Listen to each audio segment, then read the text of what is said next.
Hoi Henrikje, dat klopt inderdaad. En ik zit op dit moment in dezelfde studio als West Tono op dit moment zit. Maar dan op Morion en in een andere setting. Want van Dionne ben wij dwaande West met de opnames van de eerste uitsturing van het Sint-Nicolaas nieuws.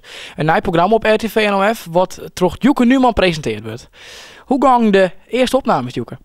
Ja, dat ging goed. Het was natuurlijk wel ontzettend spannend, want ik ben zelf echt net gewend om voor de camera te zitten.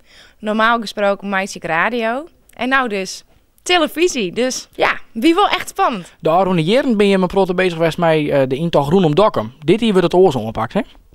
Ja, dit hier worden we alle gemeentes erbij loeken. Kalmeloon, Dantemerdeel en Dongerendeel. Want natuurlijk, overal komt Sinterklaas binnen. En elk dorp heeft ook een beetje zijn eigen verhaal. En dat willen wij graag in kaart brengen. En op tv. Hoe wordt dat die? We hebben verslagjouwers die gaan naar de dorpen ta. En die maakt je daar natuurlijk een mooi verslag van. Foto's, video's. Die kunnen we weer in bios op een site. Maar ook dus in het Sint-Nicolaas nieuws. Wat van een maandje, elke werkdag om 4 uur is te zien op RTV NOF. Wat zit er in het programma wat je in Fionne opname had? We hebben alvast ben we in Dokkum West bij burgemeester Waanders om te zien hoe Dokkum zich voorbereidt op de intocht. Ik ben we in Vinwarden West om te zien waar Sinterklaas aankomt. We hebben een leuke squantjesactie waar ik van alles over vertel.